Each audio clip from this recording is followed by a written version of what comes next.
Hello, everyone. Welcome. Sports, Shorts.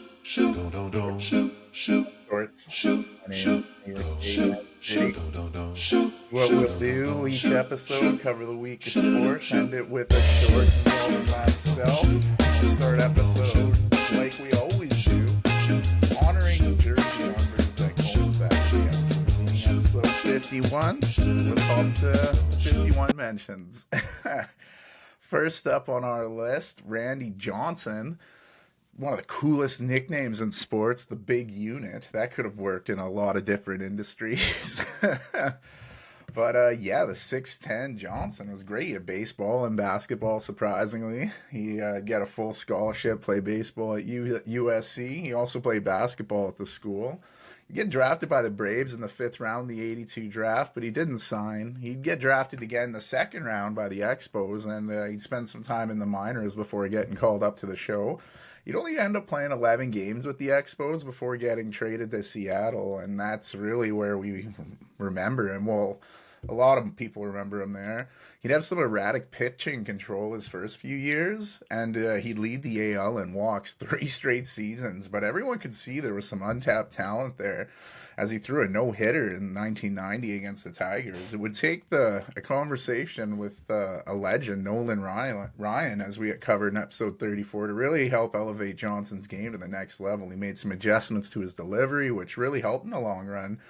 In a game against the Rangers with opposing pitcher Nolan Ryan, Randy Johnson struck out 18 batters in 8 innings while throwing 160 pitches, a number not reached in pitches since. He'd lose his father to an aortic aneurysm that year, and he almost quit baseball until his mom convinced him otherwise. And lucky for us, she did. As a Mariner, Johnson would make 5 All-Star games, win the AL Cy Young in '95, the first Mariner to do so. In that '95 season, Johnson finished with an 18-2 record, the second highest winning percentage in AL history. He'd continue to have great seasons with the Mariners, occasionally dealing with back injuries. He was a little upset with the Mariners not locking him up long term in '98, and they were hoping to keep him, but their downward spiral in the standings, they ended up shipping him to the Houston Astros at the deadline. He'd only have 11 starts in Houston, but go 10-1 and finish seventh in the NL Cy Young voting, despite only playing 2 months in the league. Astros fizzled out in the postseason, and Johnson would sign a big contract to join the Arizona Diamondbacks, who were only in the second season of their existence, and they needed some star power. So that was the first season in Arizona, and he was awesome, winning the NL Cy Young, becoming just the third pitcher to win the Cy Young in both leagues. We had Gaylord Perry, episode 36, and Pedro Martinez, episode 45, the other two to do it.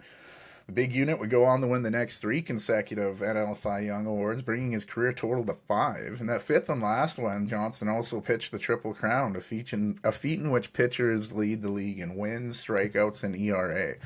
That same season, he posted a 24-5 record. That's crazy. He'd also make 5 more All-Star games along the way, bringing his career total to 10.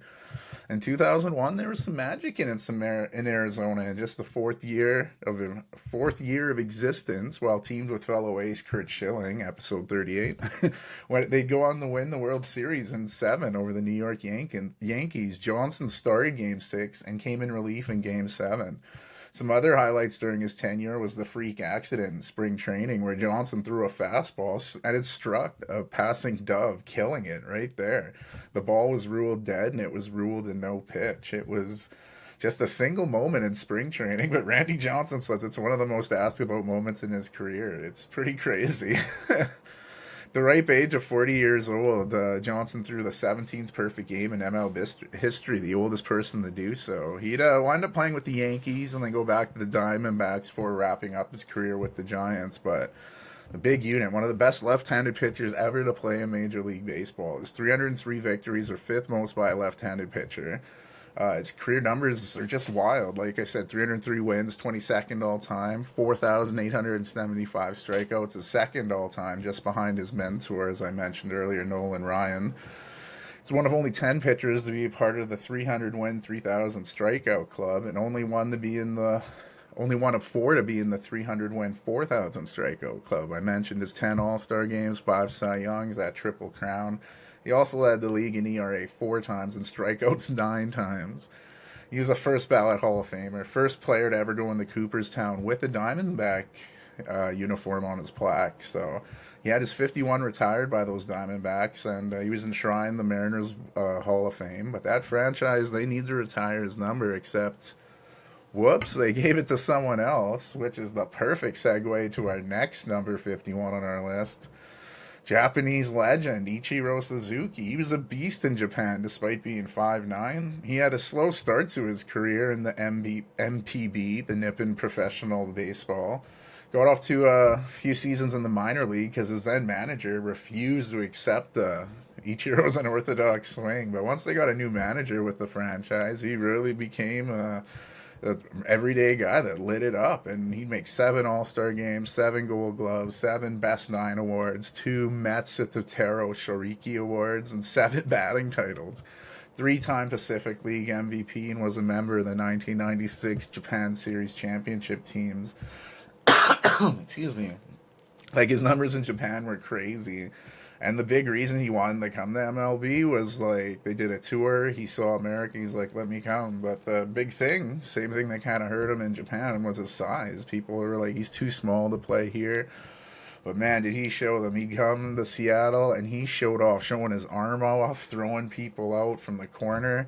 And he had no preference in jersey number, but they gave him, for some damn reason, Randy Johnson's number 51. He was initially hesitant to wear such a jersey, donning it. You know, a legend had worn it just before him, but he messaged Johnson saying he promised he wouldn't bring any shame to the uniform. A classy move, and he lived up to that, putting up amazing numbers his rookie season, like breaking a rookie record, 242 hits, Lloyd Weiner's record of 223 from 1927. His area in the outfield was known as Area 51 due to his Gold Glove winning fielding skills, his .350 batting average, and 56 stolen bases. He was the first player to lead his league in both categories since Jackie Robinson in episode 42. He'd go on to win AL MVP and Rookie of the Year, becoming just the second player to achieve the feat. Fred Lynn had done it with the Red Sox in '75, and Ichiro, that's it.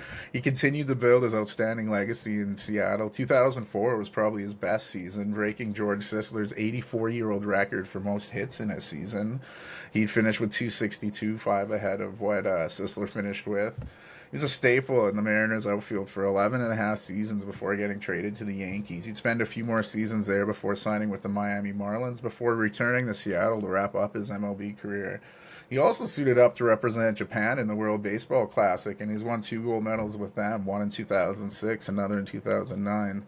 Like, when he retired, that is a full trophy case. I mentioned all the stuff he won in the MPB before he came into the MLB, but in the MLB, at 10 All-Star games, 10 Gold Gloves, 3 Silver Sluggers, 2 batting championships. He won that Rookie of the Year where he won AL MVP, and he was inducted to the Mariners Hall of Fame. But like I mentioned, with Randy Johnson's part, you have 2 of the most legendary players in baseball history, both wearing 51 for your franchise. They got to figure something out to retire those. Like, those dudes need to be honored. I just don't understand how that has happened.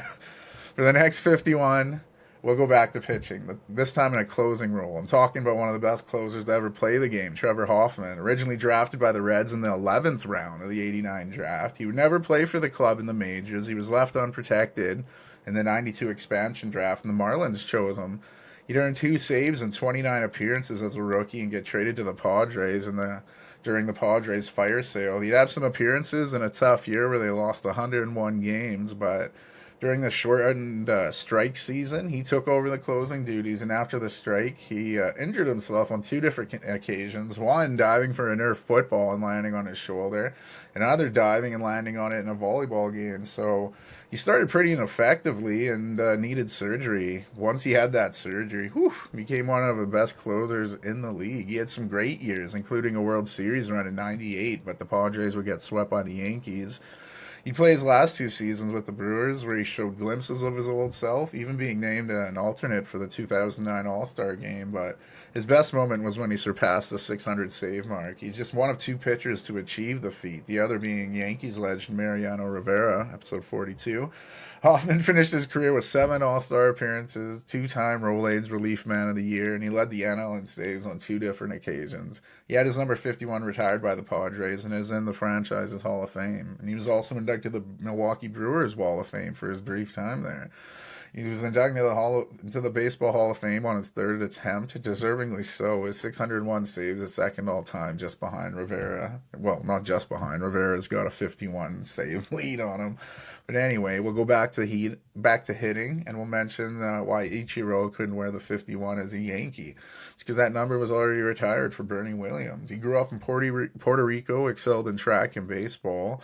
While running track in Puerto Rico in the 1984 Central American and Caribbean Junior Championships, he won gold in the 200, 4x100, and 4x400 relay events for people under 17. So that's pretty crazy. He was discovered by Roberto Rivera, a Yankees scout, and he loved the way he played, but he was only 16 and couldn't sign with the Yankees, so they moved him to a camp in Connecticut and officially signed him on his 17th birthday, where he spent some time in the minors before getting the call up. He'd go back to the minors before coming up for good in 93, and that's where he'd fit in there. George Steinbrenner tried to trade him a few different times, I guess, but the Yankees were patient with him, and it really paid off. In 1996 postseason, the Yankees went on a run, and Williams would win the ALCS MVP with his great play against the Orioles.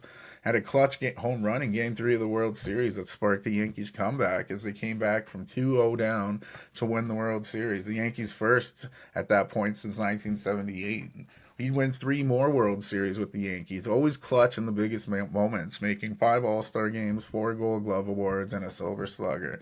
He also won the batting crown in 98. His entire career was spent with the Yankees, and his 51 is retired by that franchise, where he's also honored in the Monument Park. So, pretty good career by Bernie Williams. Underrated, I think, there. Last MLB mention, another legend to wear 51, Willie McGee.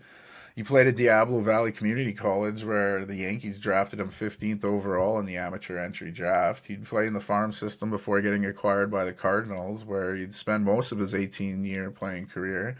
He's called up to the show his rookie season and made an impact right away, featured in the historic World Series run. In Game 3 of the 82 World Series, McGee hit 2 home runs and made a leaping catch at the wall that would have been a 9th-inning home run. Cardinals rode that momentum and shocked the Brewers, winning the 82 World Series. McGee would then go on to make 4 All-Star games after that, winning the NL MVP in 85. Also won 3 Gold Glove Awards, a Silver Slugger, and 2 batting crowns. He'd make 3 more World Series appearances in his career, 2 with the Cardinals. They'd lose to the Royals and then lose to the Twins. After Whitey Herzog retired with the Cardinals, McGee was moved to the A's, where he'd make his last World Series, but they were swept by the Reds. So he'd have a brief stop there in Oakland. He'd signed a deal to join the Giants, and he'd hit consistently around 300, but after a bad ankle injury, he'd never really bounced back. He'd play a year with the Red Sox before returning to St. Louis to wrap up his career. He's inducted into the Cardinals Hall of Fame, but his number 51 hasn't been formally retired. It may be because McGee currently wears the jersey as an assistant coach with the club. Cardinal through and through. We'll leave the baseball diamond, go to the gridiron, starting with maybe the most famous number 51 in NFL history, Dick Butkus. Great name, too. He played offense and defense, but preferred defense because he could hit people at Illinois University, where he'd play, like I said, both offense and defense. He wanted to go to Notre Dame, but the school looked down on married players at the time. But playing in Illinois, Butkus was a force, 2-time first-team All-Big Ten, consensus All-American his senior season, 6th in Heisman Trophy in 63, and 4th in voting in 64, which was very rare for a lineman or any defensive player to be involved in the voting then. His dominant play led to the Bears drafting him 3rd overall and the AFL's Broncos drafting him as well. After weighing his options, Butkus joined the NFL and the Bears, and the rest is history. A beast right out of the gate, finishing 3rd in Rookie of the Year voting. Over his 9-year career, he'd make 8 Pro Bowls, 5 first-team All-Pro, 3 second-team All-Pro, Defensive Player of the Year in back-to-back seasons in 69 and 70, and he's the poster board of how to play linebacker and regarded as one of the best to play the position. 1960s and 1970s all-decade team. He was named in the 75th and 100th anniversary teams and named one of the 100 greatest Bears of all time. His 51's retired by the Bears. He wore 50 at Illinois. They have it retired there. He was inducted to the Pro and College Football Hall of Fames. Such a hard-nosed defensive player, would thrive in the entertainment history as well, appearing in many movies and TV shows. I remember watching him on the cheesy weekend kid show Hang Time. A diverse and beloved character in his entire life. Dick Butkus seemed larger than life, but fortunately last October he passed away at the age of 80 caused by a stroke. He will never be forgotten, and when people use the word linebacker, you think Dick Butkus, and you know it's a blast to say that name. But another 51, another throwback, this time the center position. Jim Ringo played 15 seasons in the NFL, 11 of them with my Green Bay Packers.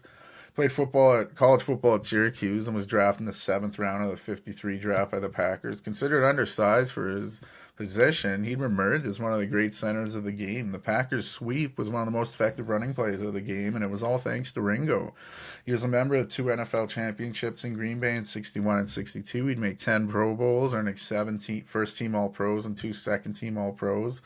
After winning those championships in Green Bay, he'd get moved to the Eagles, and speculation went on how the trade went. That some say Ringo showed up to talk to Vince Lombardi and his agent, and Lombardi was so mad he left for a little break and then came back and said he was traded. Others said, they were looking to trade him for a bit. Who knows? But he played he earned his last 3 Pro Bowls of his career with the Eagles, where he wore 54. But after retiring, he'd coach a long time in the NFL, from offensive line coach to head coach to offensive coordinator.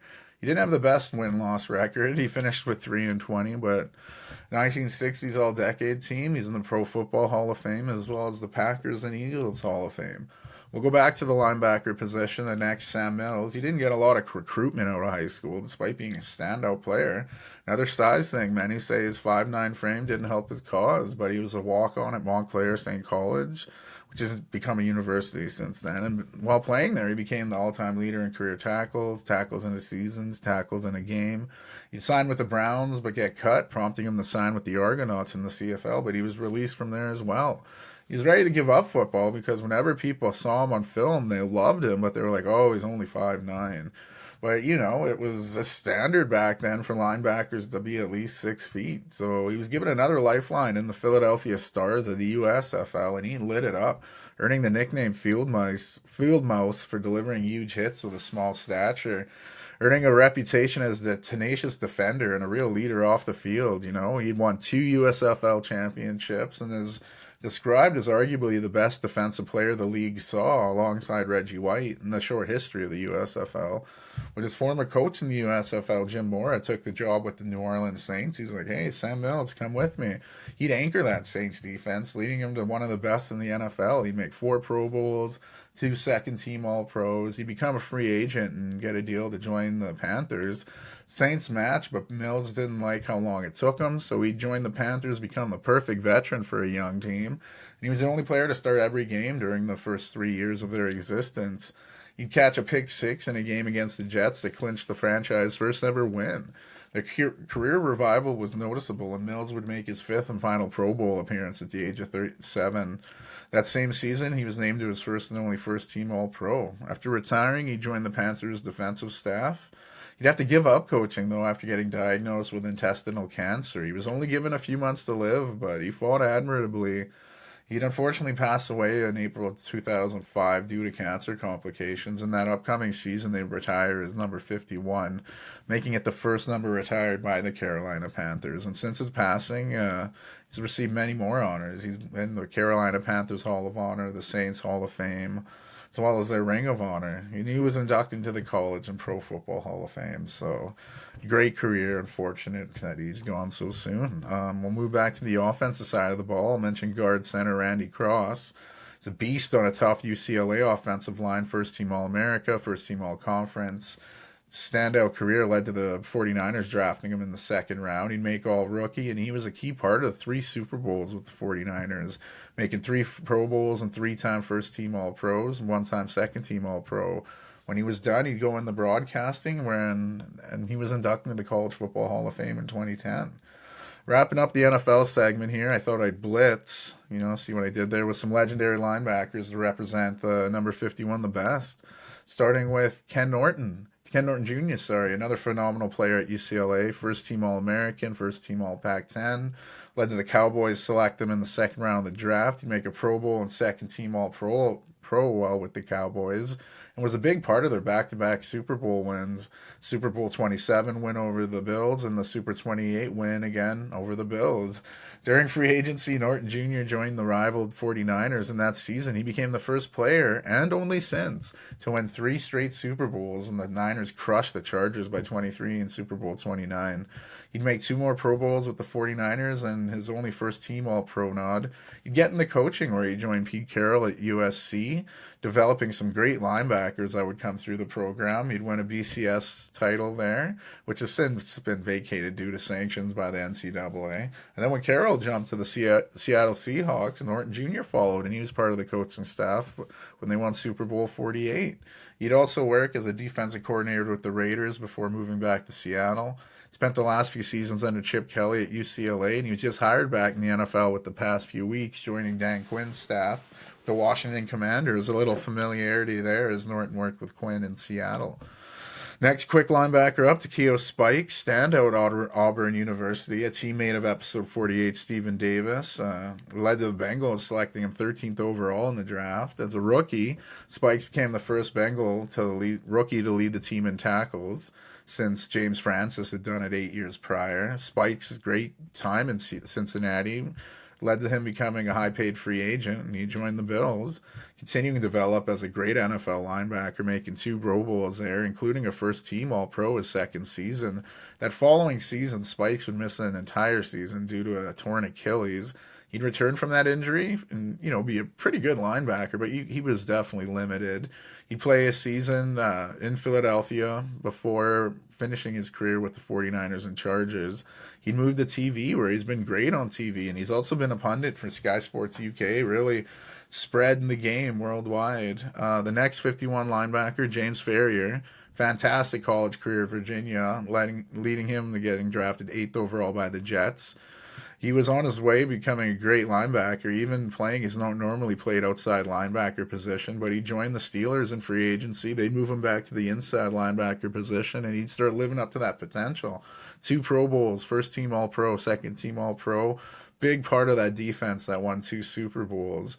After retiring from the game, he was inducted into the Steelers Hall of Honor, and he's also in the Virginia Sports Hall of Fame for what he did in college.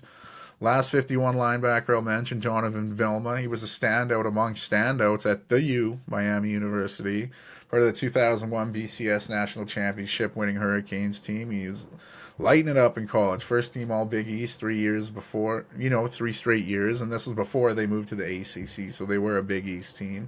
First team All-American his senior season, where he won the Jack Lambert Trophy, best linebacker in college. That led to the Jets drafting him 12th overall in the 2004 draft. He won NFL Defensive Rookie of the Year. In the next season, he'd lead the NFL in tackles, earning his first Pro Bowl appearance. After a few seasons and a bad knee injury, Vilma would get traded to the Saints, where he was a standout on a not-so-good defense. But with Vilma on the squad, the team got better, and he'd sign a long-term deal, get healthy. Second Pro Bowl of his career, and that season ended with the Saints going to the Super Bowl, where those very Saints beat the Colts to win the first Super Bowl in Saints franchise history. That next season, Vilma would make his 3rd and final Pro Bowl, but then he was investigated as part of the old Bountygate scandal, where it was alleged defensive coordinator Greg Williams operated an incentive program that paid bounties for knocking opposing players out of the game. After the investigation, Vilma was suspended the entire 2012 season. Vilma learned about it while watching SportsCenter and immediately filed a personal slander suit against Commissioner Roger Goodell. Highly debated case on whether this was part of the game, how many teams are doing it, whether it's right or wrong. It obviously seems wrong. After an appeal process, Vilma was reinstated for the season, but he and teammates Scott Vegeta, Will Smith, and Anthony Hargrove were all suspended again. More appeals, and Vilma would still play 11 games that season, and his lawsuit against the commissioner was ultimately dismissed as well. And that was really it, I guess. He'd retire a Saint. He was inducted to the Saints Hall of Fame, and you can hear Jonathan Vilma doing his thing on the Fox broadcast during the season. We'll leave the gridiron going to the basketball court. Not really a lot that come to mind here. One's larger than life. Boban Marjanovic, the big Serbian's currently a backup center for the Houston Rockets, does not get a lot of playing time. He seems like a guy that would have fit perfectly in the 90s. He dominated in Europe in the Serbian league. He was an MVP 3 straight years there. He'd come over, join my Spurs, sparingly playing, but when he did, he'd put up big numbers, and he's such a big character. But he'd leave on a big contract to the Pistons, where he didn't get a lot of time again. Like I said, it's a guard league right now based on quickness and switching, so he doesn't fit in right now. He'd also suit up for the Clippers, Sixers, Mavericks, and now, like I said, with Houston. His best season in 2018-2019 was the only one he averaged over 10 minutes a game, and he did really well with the time that he played. Now he seems to be playing the mentor position, and he does it pretty well. He lights up every room he goes with. He's appeared on the big screen playing an assassin opposite Keanu Reeves in John Wick, Chapter 3. He was also in the movie Hustle and another assassin in a Hulu original film, Self-Reliance. So at least he's getting them acting gigs because he doesn't get a lot of playing time. The only other 51, Ryan Arcidiacono, he was a stud at Villanova right out of the gate. Big East All-Rookie team. He'd make 2 second-team All-Big East nods and 1 first-team. His senior season, Villanova went to the title game, and his assist set up Chris Jenkins for the game winner in the championship game as time expired. Arcidiacono won the NCAA Most Outstanding Player, and despite all those great accolades, he'd go undrafted in the draft. He'd work his way on the rosters for the G League, playing with the Bulls, Knicks, and Trailblazers. He recently signed with the Knicks with a second stint, but he'd get moved to the Pistons at the trade deadline, and he was waived soon after. He did set a record this year that's not really good, failing to score in 20 straight games he appeared in. He's a solid guard. I hope he makes it with another team here. We'll end up our jerseys by going to the hockey rink. Number 51, Brian Campbell. He's playing standout hockey with the 67s, where he was lighting it up, winning the Max Kaminsky Trophy for Best OHL's Defenseman of the Year. He also won CHL Player of the Year and capped it off with the 67s beating the Hitmen for the Memorial Cup. Can't have a better year than that, leading to the Sabres selecting him all the way down in the 6th round of the 97 draft. A few years later, he'd get the call up for the Sabres, making 2 All-Star games before getting moved at the deadline to the Sharks. He was a rental, hoping the Sharks would get to the Cup, which they didn't win. That offseason, he'd signed with the Blackhawks on a huge 8-year deal. Said he was offered more money elsewhere, but he wanted to be on a contender. And that deal would work out as he'd make another All-Star game, and more importantly, he'd raise the Stanley Cup as a champion with the Blackhawks. A big part of that team. And his defensive partner on that cup-winning team, Nick Boynton, was a teammate of his back in the Ottawa 67 days. He'd get dealt with to the Panthers, where he'd have a resurgent year, making another All-Star game and winning the Lady Byng, where he only had 6 penalty minutes all season. He became the first defenseman to win the Lady Byng since Red Kelly won it in the 53-54 season. Campbell would return to Chicago for his last season in the NHL before retiring. Hell of a career. 44 is retired by his 67s in the minors, and he's got to get his number 51 retired with the Blackhawks. He's got it. My last 51 mention in the segment, this has gotten along here.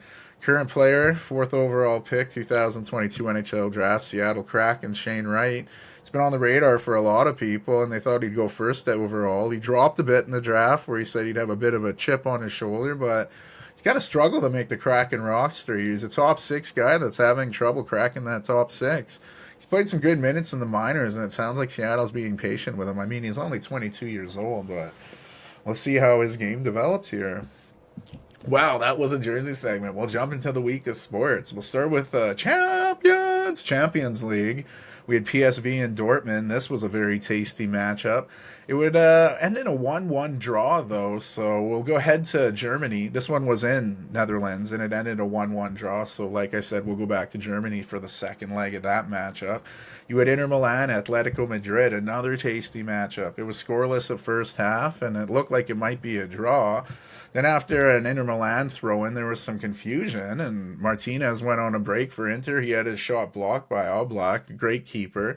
Ball came to Arnautovic, who put it in, and they won. Atletico Madrid didn't even get a shot in that game. Big win for Inter Milan. Porto at Arsenal. Last podcast, I said, you watch that Arsenal. They're going to get shocked by Porto.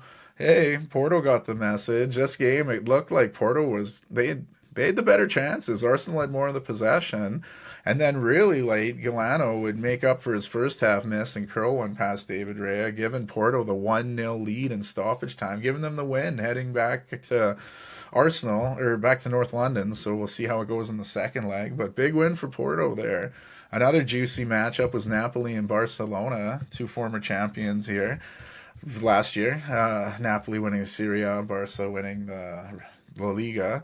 And after a scoreless first half, we'd get nice goals in the second half. A nice lead up led to Lewandowski finding one.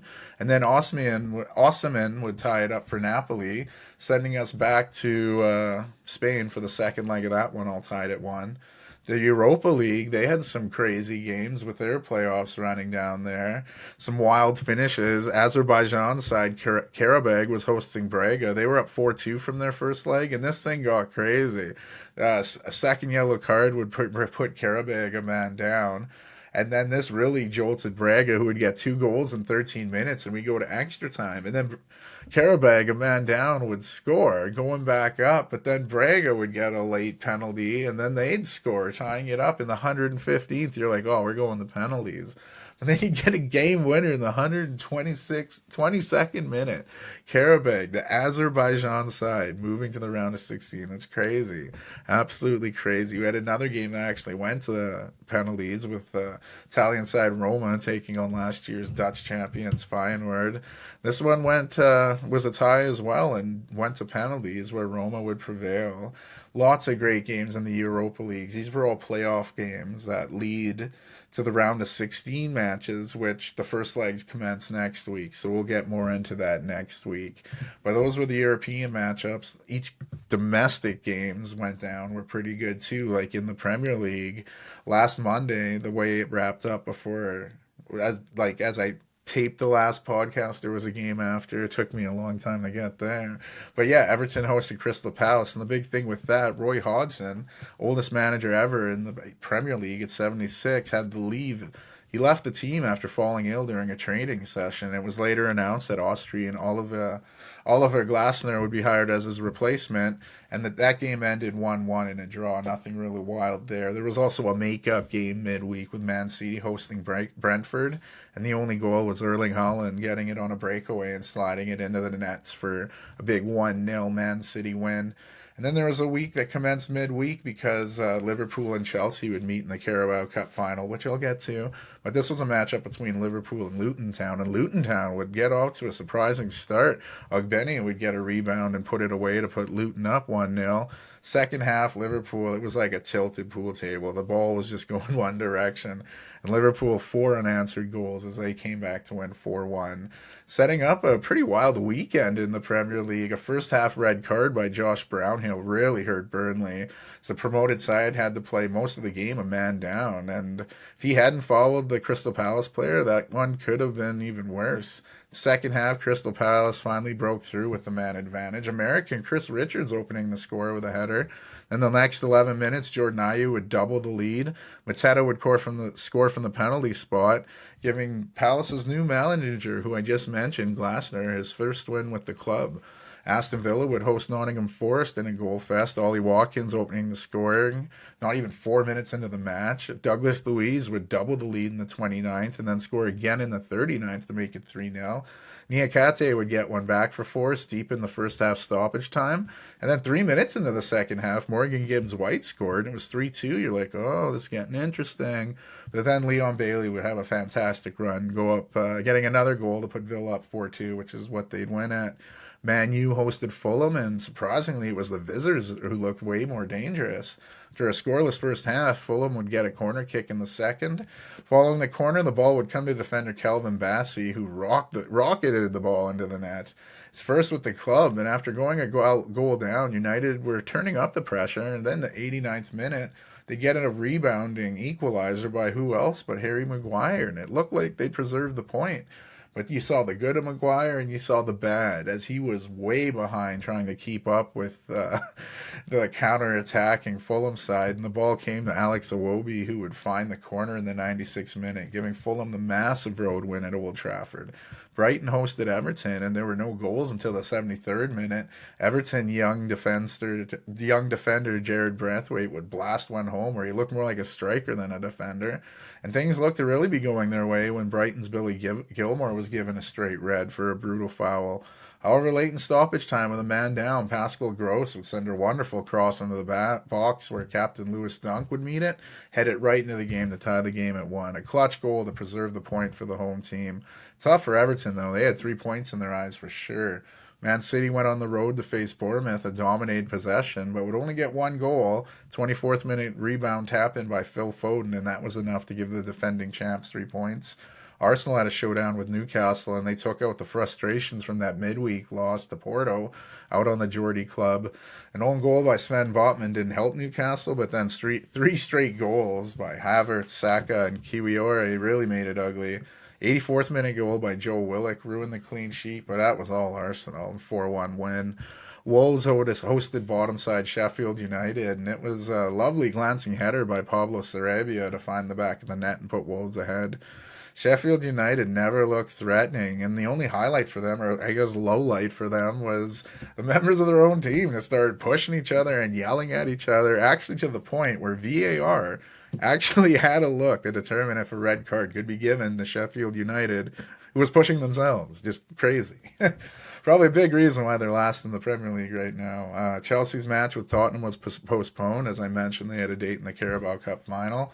West Ham, that's why I'm wearing the jersey again. We host Brentford Monday, London Derby. My Hammers, there's word Lucas Paqueta can come back maybe. He's training with the team. We need the Brazilian back in the worst way. We go as he goes. So with everything that's happened in the table, how's the table look? Liverpool, current Premier League leaders with 60. Man City just behind them at 59. Arsenal in third at 58, real close at the top.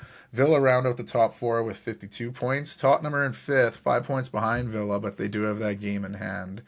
Which brings us to the Carabao Cup. Chelsea and Liverpool, biggest match in the UK over the weekend, and like a lot of Chelsea-Liverpool matches, this one lived up. A lot of notable missing players from Liverpool. Klopp was going with a younger lineup. Then the 28th minute, more injury woes for Liverpool. Ryan Gravenberch was fouled hard. It was surprised to see Sesito not given a red card. It was a pretty bad foul. I've seen it red given for something like that earlier. But they kept going on with it. And then the second half, it looked like Liverpool went ahead with a lovely header by Van Dijk.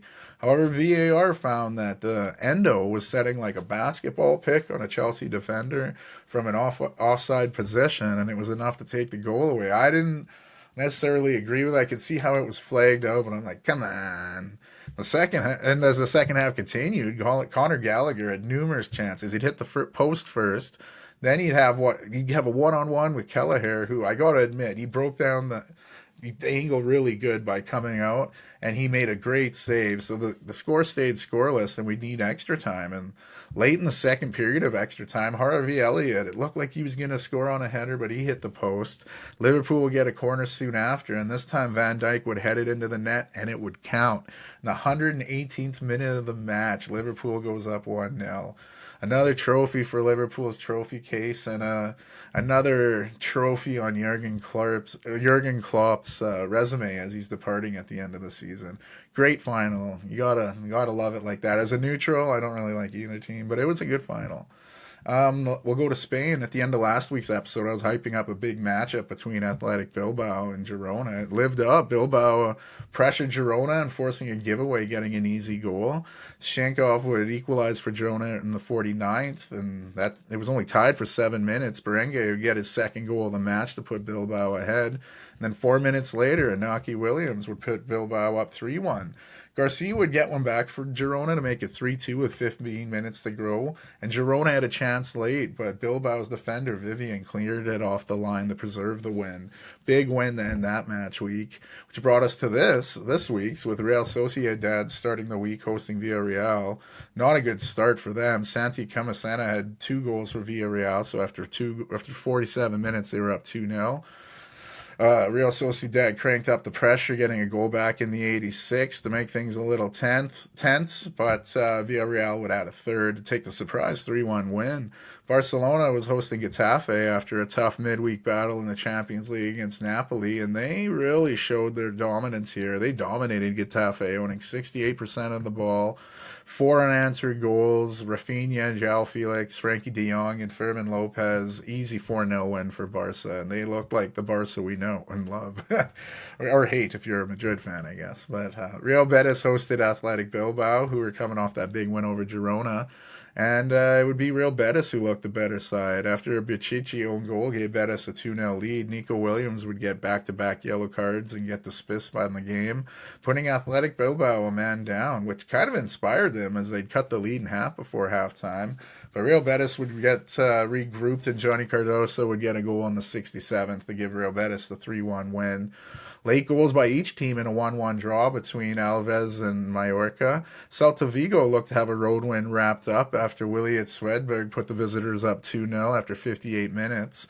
Wanmi would get one back for Cadiz, and then the 100th minute, 10th minute of stoppage time, a corner kick would lead the ball coming to Darwin Metch's feet, and he'd blast it in the top corner, tying the game up at 2, securing the draw for Cadiz. Huge result, as that would have given Celta Vigo a big cushion in the relegation zone, but that draw keeps Cadiz just 3 points behind Celta Vigo for safety. Bottom of the table side, Almeria hosted Atletico Madrid, and they were humbled midweek against Inter Milan, like I said, not even getting a shot on that. And they'd score 2 minutes into this game. It looked like things were going this way, but Luca Romero would answer. In the second half, DePaul would put Atletico ahead again. But again, Romero would tie things up, and that's how it would end. A huge result for Almeria. As I said, they're in the bottom of the league. Disappointment for Atletico. You could see the frustration on Diego Simeone's face. Not that he hides it well anyway. 2 second-half goals, 3 minutes apart, led to Las Palmas and Osasuna tying, despite Las Palmas possessing 73% of the ball. Real Madrid would host Sevilla in a close match, and a very unusual scene in that one. 33-year-old official had to come out of the game with a calf injury around the 1 hour mark, prompting a 29-year-old fourth official to get his first taste of top division officiating. Only a game involving Real Madrid. But he came in, he did pretty good. You didn't talk about him, which is good as a ref. When they're not talked about, that's usually meaning they're doing a good job. Real Madrid had most of the possession but could not find their goal, so they went to the bench, and super sub Luka Modric came in, curled a beauty in off the post, putting Madrid ahead in the 81st minute and clinching the 1-0 win. Much like last week, Girona's going to wrap up the match day with a Monday game. This week they host Rayo Vallecano. The scheduled match between Granada and Valencia was supposed to be played Friday, but that was postponed after a tragedy in the city took 10 lives. So out of respect for that, the game was postponed. I'll get more to the stats after the Girona game. I don't want to talk too much table until we get a little more even there. Serie A, during the midweek, there was a makeup game in the top division. Lazio went on the road, and goals by Matteo Guendouzi and Cataldi secured a 2-0 win over Torino. Led some good weekend footy. Bologna picked up a 2-0 win over Verona. Home side never really looked troubled. Sassuolo hosted Empoli in a thrilling match. Empoli would take the lead on 2 different occasions, with Sassuolo equalizing both times. At the night in stoppage time, Empoli would have a free kick in dangerous position. Bastoni would find himself open for a header, beating the keeper, putting them up for the third and final time as Empoli take the 3-2 road win. Salernitana looked like they were going to stump visiting Monza. Then in a span of 5 minutes late in the second half, Monza would get goals by Daniel Maldini and Pessina to seal the 2-0 victory for the visitors. Genoa hosted Udinese and scored 2 goals in less than 4 minutes late in the first half. And early in the second half, Udinese defender Christensen did not help them. He'd get his second yellow card of the match, and Udinese would finish the game a man down as they lost 2-0. Juventus hosts Frosinone in a fun match. Not even 3 minutes into the match, American Weston McKennie would cross to Vlahovic, who would score and put Juventus ahead. The visitors would spawn in 14th minute when a tasty cross was met by Cadera, who would score his first goal since September to tie it up. The 27th minute, Frosinone would then take the lead for the first time. A perfect pass would come to Bresciani, who would unleash a powerful strike that hit the back of the net. And not even 5 minutes later, the big Serbian Vlahovic would get his second of the match, tying the game up. And Juventus was putting pressure on. It looked destined for a draw, though, but it was basically the last kick of the game. Regani would get to the ball and put it through the keeper's legs at the tough angle, putting Juventus ahead 5 minutes deep in the stoppage time and keeping their slim title chances alive. Little bit of bad news for the game, though. Weston McKennie was subbed out of that game for Juventus. I guess it was a dislocated shoulder, so not too sure the extent of his injury. But like I said, the Americans been having a great season for Juventus. Inter Milan went on the road to take on Lecce. They destroyed them 4-0. Lautaro Martinez scoring 2 goals. David Fratesi and Steven De Vrij each added 1 as well. Napoli's big man, Victor Osimhen, followed up his scoring midweek to score another to put Napoli ahead off a wonderful counterattack. Napoli looked like they were going to get a much-needed win, but then later on, a long ball was handled terribly by the Napoli defense. Zito Lavombo showed off his strength and held off the defenders who were in trouble and blasted home the stoppage time equalizer. Frustrating loss for Napoli as the defending Serie A champions might not even qualify for Europe next season. The last game of the weekend was a big one between AC Milan and Atalanta. The hosts got a perfect start when Rafael Leao showed off some fancy footwork before unleashing another rocket. A lot of rockets this weekend, and opening the score just 3 minutes in. Late in the first half, Olivier Giroud went to clear it for AC Milan, but basically kicked the Atalanta player instead, setting up a penalty, and Koopmeiners would convert from the spot, and the match would end 1-1. Some big matchups the midweek here. Big match on Monday to wrap up the match week with Roma hosting Torino and Fiorentina hosting Lazio. And then when there's a few makeup games this upcoming week with Sassuolo hosting Napoli and Inter Milan hosting Atalanta, another big game there. So we'll with all those games yet to be played, we'll dive more in the Serie A table next episode. The Bundesliga in Germany, that kicked off with unbeaten Leverkusen hosting Mainz. They'd get a perfect start with Granit Xhaka scored not even 3 minutes into the match. That lead was short-lived, though, as Dominic Kor would equalize less than 4 minutes later. The 68th minute, Robert Andrich would score for Leverkusen to put them ahead, and they'd hold on to win the game there, keeping them unbeaten in all competitions this season. Their current 33-match unbeaten streak surpassed the record set by Bayern Munich back in 2019 and 2020. It's simply amazing what Xabi Alonso's done with this club. You know, with all these open positions this summer, a lot of teams are going to try to pluck him. We'll see if he stays at Leverkusen, and we'll see how the rest of the season goes for him. Bochum, they were feeling pretty good after beating Bayern Munich last week and traveled to Mönchengladbach to see if they could keep that momentum going.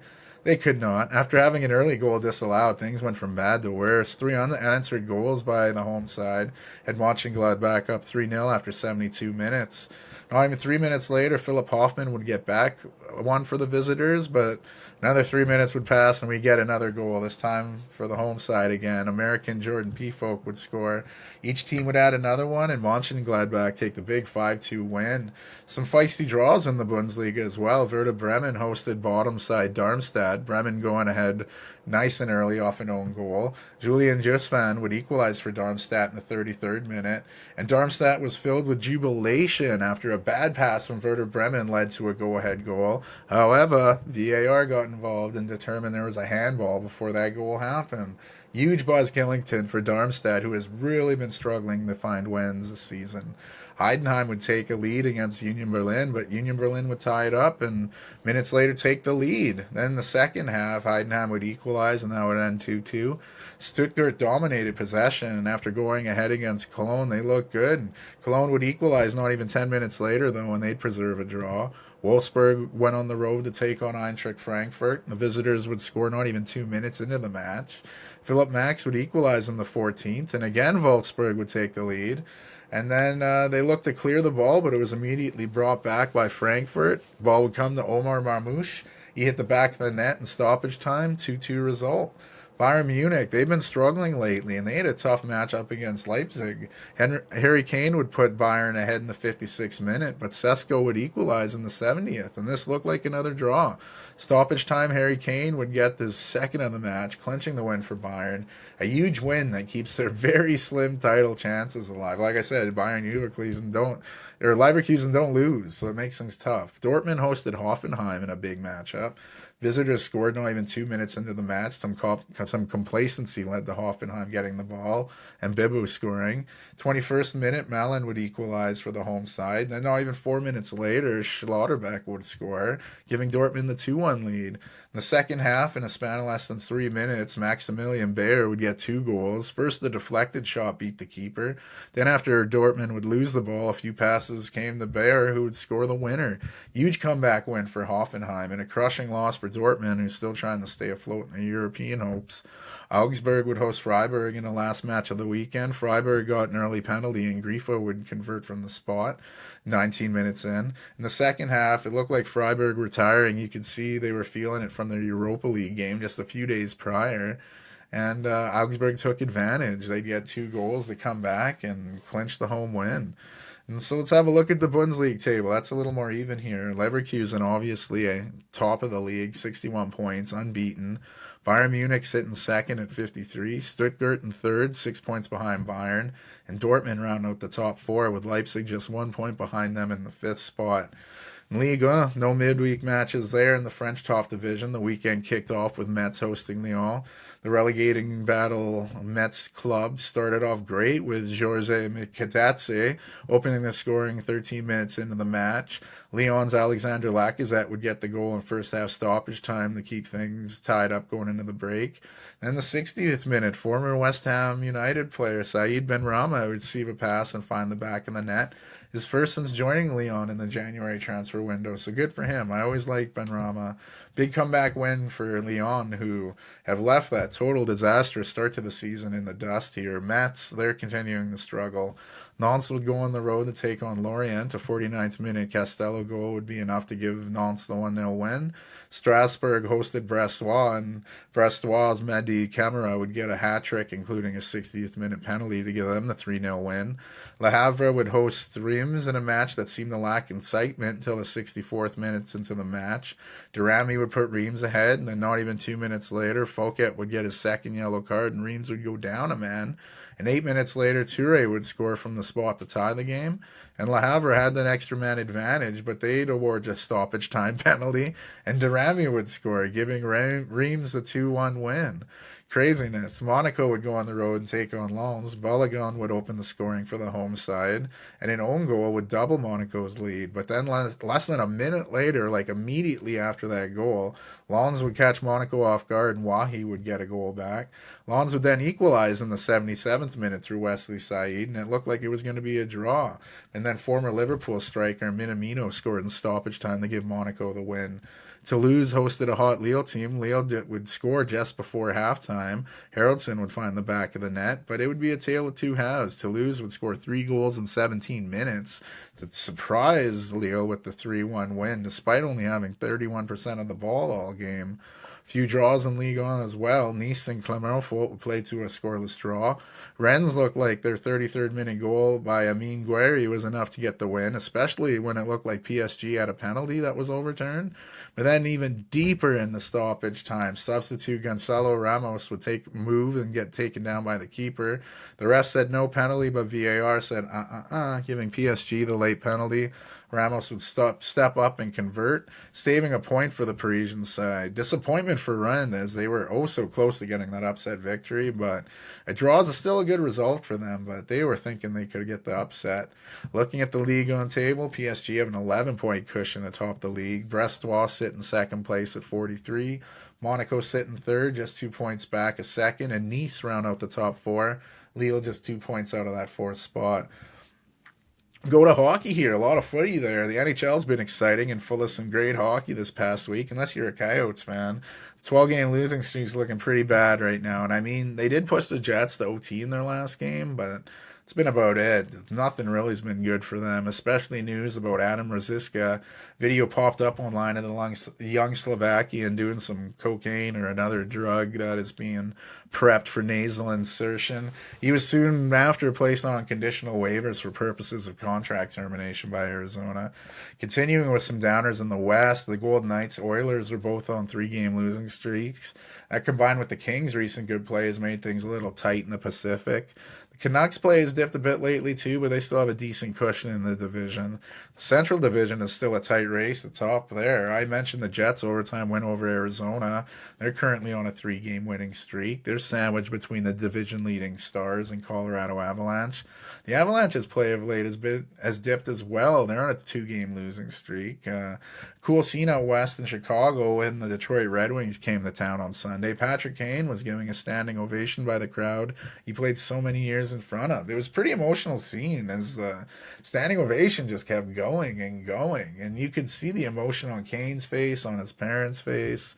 It was just great to see. And the game would go to overtime and end in true Hollywood fashion. Patrick Kane would get a breakaway in overtime and go top shelf to give Detroit the big win at his old stomping grounds. Out east, like I mentioned, those Red Wings, they're riding a 5-game winning streak, but that's not even the longest winning streak in the conference. Maple Leafs are cooking. 7-game winning streak for Toronto.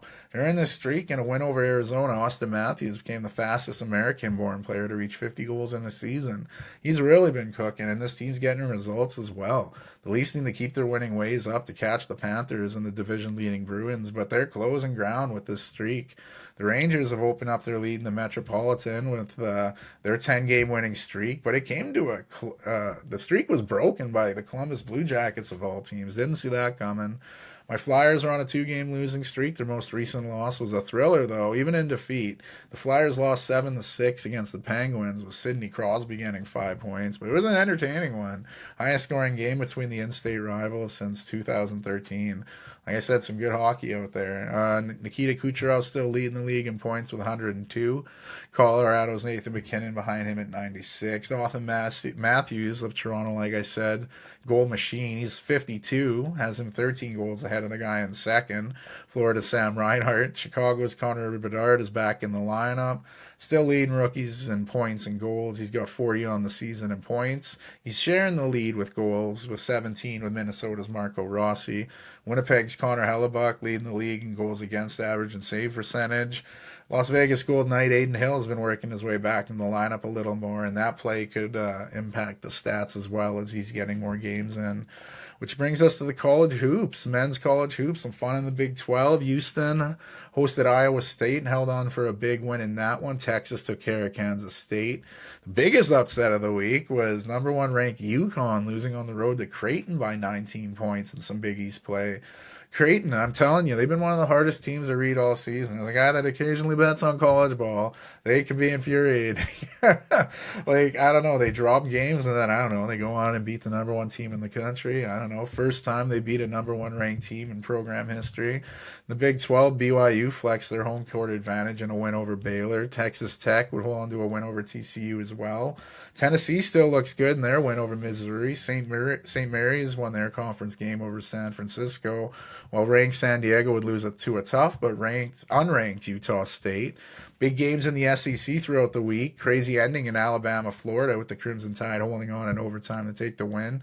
LSU stunned Kentucky at the buzzer. Tyrell Ward hit a floater as time expired to give the Tigers the huge win. You could see Angel Reese and the rest of the LSU faithful storm the court after that upset. Mississippi State beat rivals Ole Miss in SEC play as well. Duke and Marquette each dominated their conference games, beating Miami and DePaul respectively. The upset train continued as Penn State upset number 12 Illinois with 3 clutch free throws to win that. The Big Ten, that was in the Big Ten. George Mason looked like a Cinderella team of years past, surprising Dayton in the Mountain West. Colorado State's struggles continued, losing a tight one to New Mexico. And Indiana State, after being ranked and losing back-to-back, they got a win over Valpo there. Continuing through the midweek, Purdue dominated Rutgers. Washington State went in Arizona and beat the Wildcats late in the Big Pac-12. UConn bounced back from that brutal loss to Creighton on the weekend by taking it out on Villanova in a big win. Arizona bounced back by their loss by beating up on Washington. Washington State, who beat Arizona in that upset, had a bad loss to Arizona State. The ACC had one of the biggest upsets of the day. Wake Forest won at home against Duke, prompting a court rushing where Duke big man Kyle Filipowski was actually hurt and had to get helped off the court, which prompted more people to say, how much longer are we going to do this? You had Caitlin Clark getting injured on a court rushing. Now this. North Carolina took care of business in the ACC, beating Virginia. Big Ten brought some of the best hoops again. Big 12, sorry, with Houston going into Baylor and winning. Iowa State won at home against West Virginia. Kansas won big at home over Texas. UCF and Kansas State's up and down season continued, both up this time. UCF beat Texas Tech. Kansas State beat Bayou. In the SEC, Tennessee, Georgia, South Carolina, and Florida picked up wins. Kentucky won a shootout with Alabama. To end the weekend, Purdue beat Michigan in Big Ten play. And in the Big East, Marquette thumped Xavier, and Creighton followed up their big upset over the number one team in the country by falling flat and losing to St. John's. And there was a team in the American Conference between two potentially ranked teams by year's end. Memphis hosted Florida Atlantic, and it was a thriller. Memphis pulled away late and won. Excuse me. Don't count out Penny Hardaway's team come tournament time. We'll jump to the women's side of college hoop. There were some favorites taking care of business to start the week. LSU took care of Texas A&M in the SEC. Notre Dame and freshman Hidalgo took out Duke in the ACC. A battle of ranked teams in the Big East had Paige Beckers and the Huskies beating Creighton by 20. The Big Ten, there was a huge upset with Illinois beating Indiana by 20. Oklahoma was troubled by a tough Cincinnati team but pulled off the win. Nebraska is working their way to getting ranked with another win in the Big Ten, this time over Northwestern. Also in the Big Ten, Wisconsin picked up a nice road win over Minnesota. The Big East, Marquette won a close one over Seton Hall, and Georgetown took care of St. John's. The Big 12, it's been like my favorite to watch in men's and women's hoops, and that trend continued. Texas held on to a close win over Texas Tech. Baylor won at home over Kansas. K-State needed overtime and cruised in the extra frame to take down fellow-ranked West Virginia. Battle of unranked teams, Iowa State and freshman beast Audi Cooks took down Houston. TCU also took down BYU. Dayton ended their three-game losing streak in a weird way in the Atlantic 10. Dayton's opponent, Davidson, had to forfeit the game due to non-COVID health and safety protocols. So Dayton wound up playing Miami University Hamilton as a substitute, and they beat them 112-45. Miami Hamilton is a member of the United States Collegiate Athletic Association, so they were definitely outmatched, but you know what? They were asked to show up and play, and they did, so good on them. Also throughout the midweek, some top teams flexing on competition. South Carolina destroyed Alabama. Ohio State beat Penn State, and there were some upsets, though, too. Caitlin Clark struggled to find her shot as Indiana, who had just got pounded earlier, pressured the guard, and the Hoosiers pulled off the upset. North Carolina would give rivals NC State their fourth loss of the season.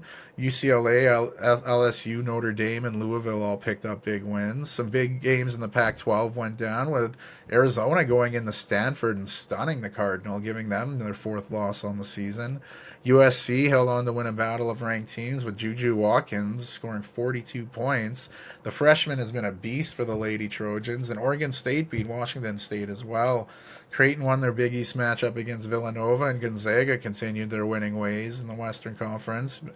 The Big 12, Texas took care of UCF, and Oklahoma beat up on Oklahoma State. Baylor went into West Virginia and used a costly turnover by the Mountaineers to get the road win.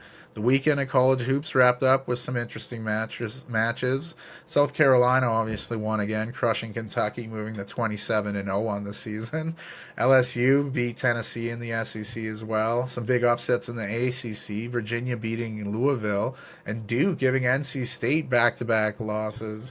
Pac-12 also had some upsets, with Washington beating Oregon State, and Utah beat USC, despite freshman Watkins scoring 30 points. Stanford bounced back and got a big win over Arizona State. Pac-12 had an upset of their own as Kansas surprised rival Kansas State. The Big Ten, Caitlin Clark and Iowa bounced back with a big win over Illinois. Clark had a triple-double, 24 points, 15 boards, and 10 dimes, but more importantly, teammate Stelke had 20 points as well. Come tournament time, Caitlin Clark's not going to be able to do it on her own. She's going to need to rely on her teammates, so it's good to see them stepping up in that game. Also in the Big Ten, number 2 Ohio State beat up on Maryland to push their winning streak to 14. One big mention of a big tournament in Canada here, the Scotties. Quick shout out to that women's tournament. 2 Titans facing off. Ontario's Rachel Homan beat Manitoba's Jennifer Jones in the final, sending Homan and her team to the World Championships in Sydney, Nova Scotia. Which brings us to our short. Wow, crazy sports in the footy world, the college basketball. I hope everyone's getting their bracket ready, or at least side-eyeing the bracket, thinking of what's going to be showing up in there. But for this short, I'm like, like, I don't know where to go with this one. Last week's was almost kind of reminiscent, like, hey, we're at 50. But nobody's got time for reminiscing. Let's get back to the shorts. This one, I'm going to go to an old workplace story. I no longer work there. I was a little young and crazy there. I don't want to say where it is. I don't want to expose it like that. So I'll just be cool and try to keep it vague. But breaking down what happened. So here we go. As I was working in this assembly like kind of environment, hopefully that didn't already give it away. But it got a little monotonous at times, and there was some people that would come from other countries to work there. When I don't know if they were on visas, I don't know how that all worked. But it was a cool way to like get introduced with different cultures while working with other people. But yeah, like I said, it was monotonous, and you could do the work almost like second nature. And then the one day I was talking with the guy from overseas, and he mentioned marijuana. I was like, yo, I got you, man. I got you. So another coworker heard, and he's like, I'm in. So at lunch, I'm like, fuck it, we'll go get lunch. And we ran home to my house. I live with my parents. We all jumped in the Plymouth Neon, raced home. Like, it's only a half-hour break, right? So get home, run downstairs. My dad's like, what? And I was like, hey, run down there. Run to my bedroom or the dope den, whatever you want to call it. Rip a few bong hoots, coughing it up. It looked cloudy as hell in there. Run outside, jump in the car. Don't recommend this, but drip back to work. Get inside, thinking it's all good. Because, yeah, you only have a half hour, so you just crush whatever food you could find. Thinking you're very incognito, but smelling like all kinds of skunk.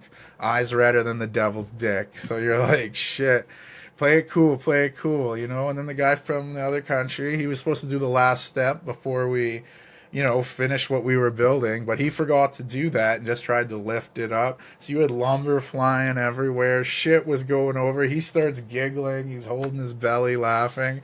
In my mind, I wanted to say, like, yo, what the fuck you doing? Stop. But I just was laughing, so that didn't help out. Everyone's laughing. The boss looks out. I'm like, thumbs up in as we're cleaning up, trying not to continue laughing.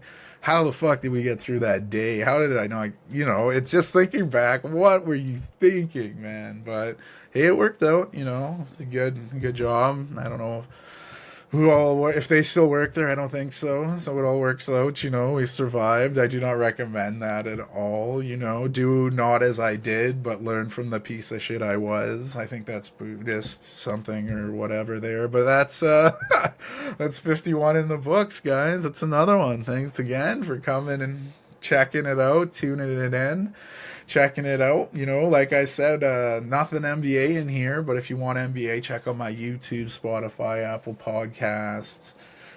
Check the page out, find the NBA recaps. A lot of good going on in the NBA, a lot of good going on in the sports world, like I said, and tried to break down for you. It looks like there's a blizzard outside. I'm hoping things are going crazy. They call it an Alberta Clipper. I don't know, that sounds dangerous. The only Clipper I trust in Los Angeles. But yeah, be safe out there. Thanks again for coming out, guys. Rencity out.